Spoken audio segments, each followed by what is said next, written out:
क्या आप पढ़ते हैं लेकिन कुछ ही घंटों में सब भूल जाते हैं? क्या आपको लगता है कि आपकी मेमोरी कमज़ोर है?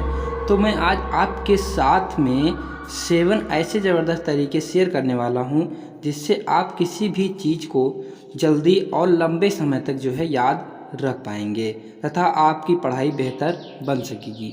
तो चलिए स्टार्ट करते हैं बिना देरी किए। अगर वीडियो अच्छी लगी तो वीडियो को लाइक करके चैनल को ज़रूर सब्सक्राइब कर लीजिए। तो सबसे पहले हम बात करेंगे वर्चुअलाइजेशन टेक्निक की। क्या वर्चुअलाइजेशन टेक्निक क्या है? तो ये जो टेक्निक है ये इसका कहने का अर्थ है कि जो हम देखते हैं वो जल्दी याद होता है। जो हम देखते हैं वो जल्दी चीज़ याद होता है। चार्ट, डायग्राम और माइंड मैप। अब ये माइंड मैप क्या है? तो माइंड मैप कहने का अर्थ है कि आपने मान लीजिए कुछ पढ़ा, मान लीजिए आपने पढ़ा और उसके बारे में आप सोचते हैं कि वो कैसे यूज हो रहा है, तो उसी को माइंड मैप कहते हैं। उसे देखते हैं कि वो कैसे है, माइंड में आप सोचते हैं, उसी को माइंड मैप कहते हैं का इस्तेमाल करें। आई होप आपको एक टेक्निक क्लियर होगी कि आपको जो है जो चीज़ें पढ़नी है उसको चार्ट, डायग्राम और माइंड मैप का इस्तेमाल करके समझना है। अगले टेक्निक की बात करेंगे तो अगला टेक्निक है सही माहौल। अब आप कहेंगे सही माहौल टेक्निक कहाँ से है भाई, कैसा? सही माहौल कहने का अर्थ है पढ़ाई के लिए शांत व व्यवस्थित जगह चुनें।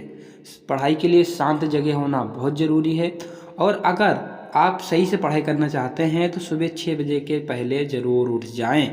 अगली टेक्निक की बात करेंगे फटाफट बिना देरी किए। तो अगली टेक्निक है स्टोरी मेथड। इसे स्टोरी टेलिंग मेथड भी कह सकते हैं, ठीक है। मैंने इसका जिक्र अगली वाले वीडियो में भी किया था क्योंकि ये सबसे पावरफुल मेथड है।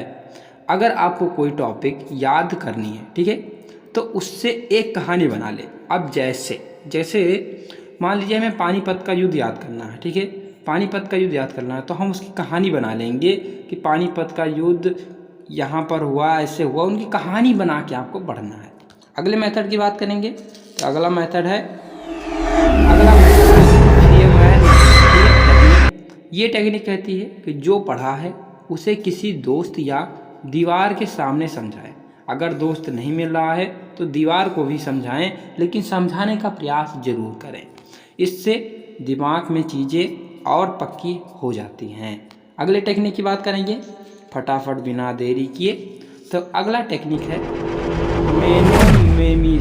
मेनोमोमीज। ये टेक्निक क्या कहती है? तो इस टेक्निक कहती है कि किसी भी जानकारी को एक छोटे कोड में बदलें। कहने का अर्थ है शॉर्ट नोट्स जो बनाते हैं उसी के बारे में बता रहा है कि एक बड़ा पैराग्राफ है उसको आप एक छोटे पैराग्राफ में बदल कर याद करें, ठीक है। अगले टेक्निक की बात करेंगे। अगला टेक्निक है हमारा active recall technique.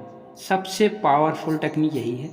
Active recall technique क्या कहती है कि पढ़ने के बाद अपनी बुक यानी किताब बंद करें और खुद से सवाल पूछें। क्या पूछना है खुद से? कि जो हमने पढ़ा वो समझ में आया? अगर समझ में आया तो उस पढ़ाई में क्या लिखा था, क्या पढ़ा मैंने, उसे कहते हैं एक्टिव रिकॉल, ठीक है। एक्टिव रिकॉल कहने का अर्थ है कि पीछे का जो भी पढ़ा है उसे रिकॉल करें, दोबारा याद करें। फ्लैश कार्ड का इस्तेमाल ज़रूर करें। फिलहाल वीडियो अच्छी लगी है तो लाइक कर दीजिए, चैनल को सब्सक्राइब कर लीजिए। फिर मिलते हैं अगली वीडियो में, तब तक के लिए जय हिंद। Thanks for watching.